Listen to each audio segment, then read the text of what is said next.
It's weird how the internet messes with your perception of time. I activated my first Facebook account when I was 16, and any life events that happened post the worst decision I've ever made can be fact-checked. Like, I can sort of timestamp major events in my life by searching for photos uploaded to Facebook around the same time. Everything before Facebook, also known as the good times, is a little fuzzier. Legs.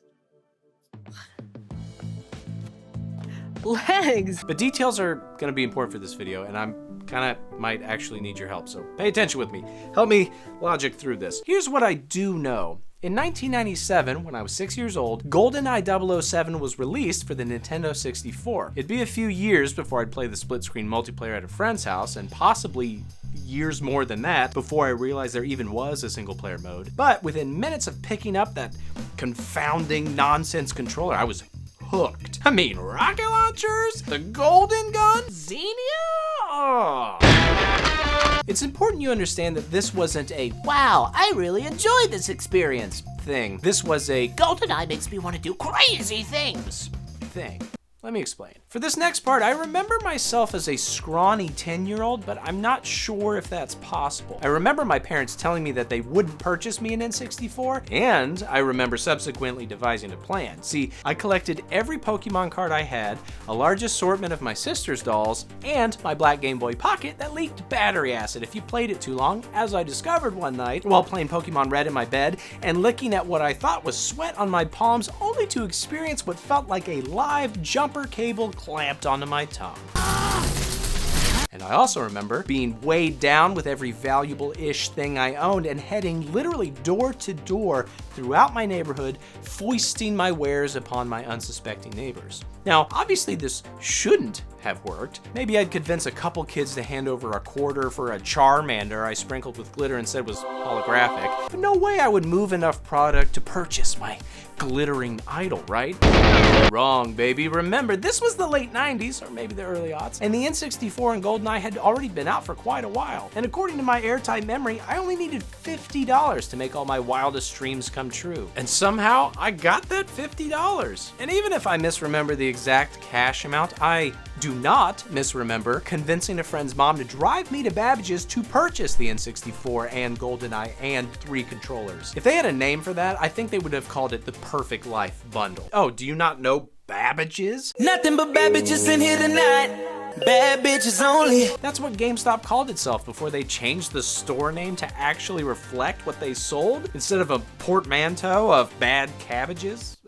That is what I assume that Babbage's means. I like bad bitches because they like bad bitches too. But this switch happened in 1999, which means if I bought an N64 from Babbage's, doesn't that mean I was only 8 years old? I was born during the Gulf War. That sounds way too young and way too crazy. But then again, like I said, Goldeneye makes me do crazy things.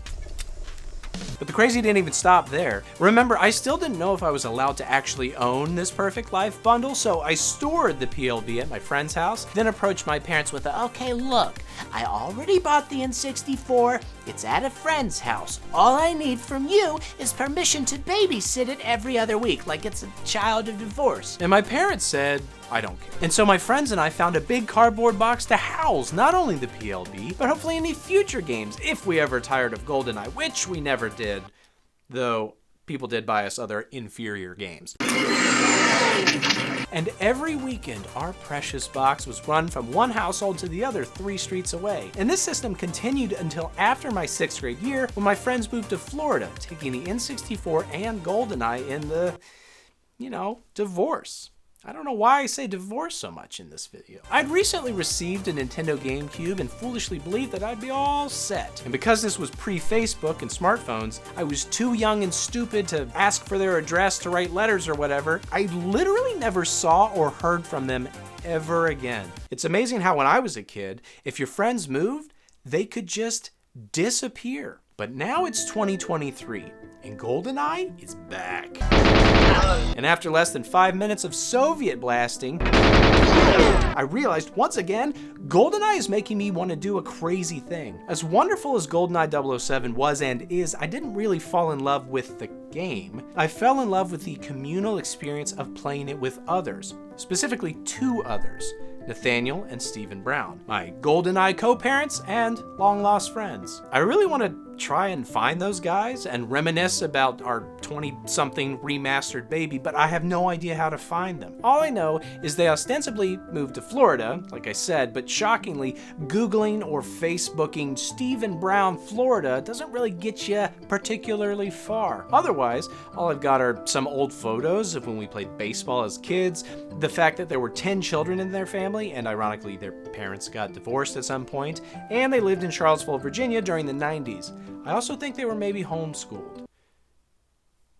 Not sure if that helps. So, with all of that in mind, that's where you come in, dear viewer. If Reddit can solve actual murders and stuff, who's to say that some YouTube goofballs can't help an aging millennial gamer reconnect with some lost friends that he hopes to beat the shit out of in a 25-year-old video game and get them to just sign up for my Patreon? Is that such a crazy thing? I honestly don't know, because Goldeneye makes me do crazy things.